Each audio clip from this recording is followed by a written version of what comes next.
everybody. Rise and shine, it's 9:30. So there is a big circle around my calendar today for the 17th of June. And why is that? Well, today we should have had Wales's first game in the Euro Football Championships, Wales v Turkey. But do not fear, instead it's the first day back for the Premier League season today. So I'm getting full on football today. Now, one of my holiday bits of reading last year, well, not mine, Mr. Jones's, was this book here, Inverting the Pyramid, the history of football tactics. And one of my favourite programmes I've been watching during lockdown on Netflix is called The English Game, and it's all about the history of football. So I thought I'd give you a little bit of a crash course in the history of football. So, tactics, all about our tactics. Now, did you know that in 1878 we had the Welsh Cup final, and it was Wrexham against Druids. I think we're pretty much still there with those teams. Now, this is how they lined up their teams. Oh, and you might need Holly's help to hold that page for me. Hopefully, just hold that open for you like that. So, this is what they did as they started up on their game. They had their goalie there, and they had their goalie there, Wrexham and the Druids. And then they had a defender here. I'm going to try and do a t-shirt, but we'll just do a little T like that. So they had two defenders. They had three midfielders. Ooh. And then they had 5 attacking players. You see my football board here. Do I look like a football manager? So this is, one. So this formation was very common in those days. They would have hardly any defenders and all these attackers. And then if you ever get to watch the English game, then you'll see that that's what they did. When they had the ball, they had about 8 players to swarm around the ball and protect it and try and basically all run together to get it into the goal. Now, of course, that's not the way we do it now. This is the pyramid shape, but we have inverted the pyramid. So what we tend to now do with football is we go, we still have one goalie, do that like that, one goalie, but now we tend to have maybe 4 defenders, maybe 3 or 4, 3 midfielders there, maybe 2 wing midfielders or attackers, and then 1 front man like that. So our pyramid has been inverted. We play like that now. But the key thing is that within our team, we've got different players, haven't we? So who is our dream team? Who is the best goalie that we could have? I don't know if I spelled it right, but we're going with Alison Becker as the best goalie. Do you agree? I think we all agree. Oops. Put this back up here. Then who would we have as our dream team defenders? Well, I think we would probably all have Virgil van Dijk there, yeah? Who else would we have here? Who's a good defender, Gethin? Who? Ramos? Sergio Ramos.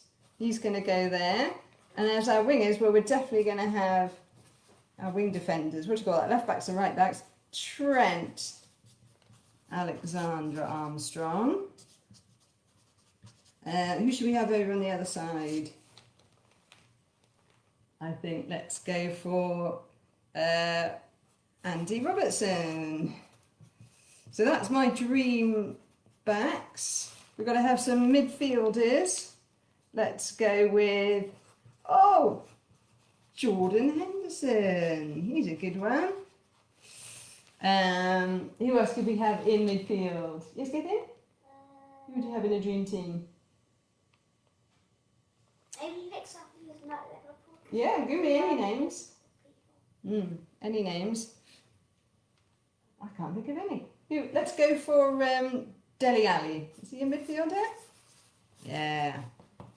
And we need someone else? De Bruyne, yes. Let's go with Kevin De Bruyne. And then up front, shall we go with, let's have Marcus Rashford. He's that front man, isn't he? Because he's been doing some good stuff this week. Rashford.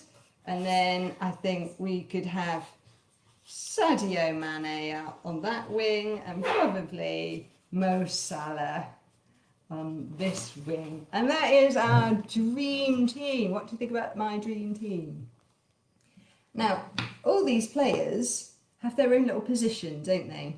So Alisson is like the best goalie. But if you then switched him to play in midfield, he'd probably be a bit rubbish, wouldn't he? I think he would probably not be so good at tackling. He'd probably keep going in and defending with his hands.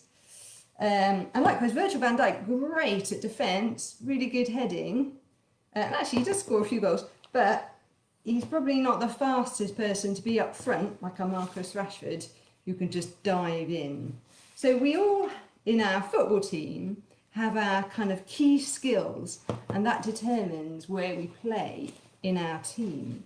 And did you know the Bible says that really this is what Christ is like and what church is like? It is a body made up of all different parts, just like it's a team made up of different players who are good at different positions. And it says that some people will have particular skills which other people don't have.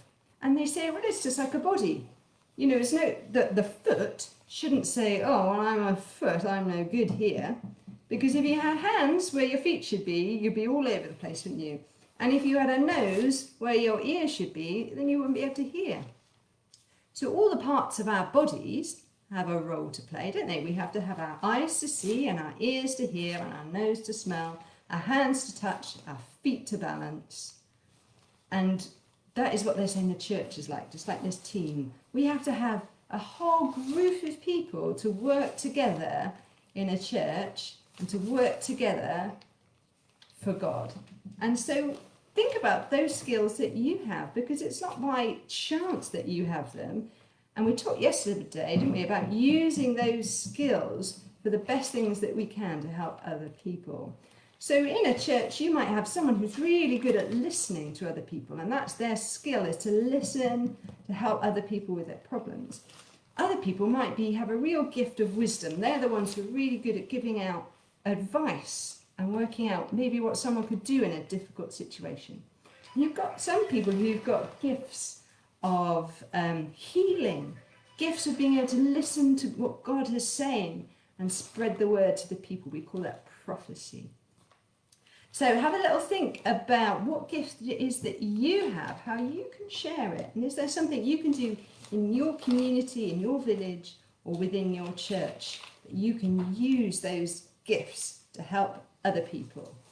And think about who is in your dream team and why they all have a special part to play, because they use their own special gifts. Now, if you get a chance to watch the football tonight, I hope you enjoy it. We all know who we think is going to win, don't we? And I will see you again. A little bit hot and sweaty in this. I will see you again tomorrow. Come on, you Reds.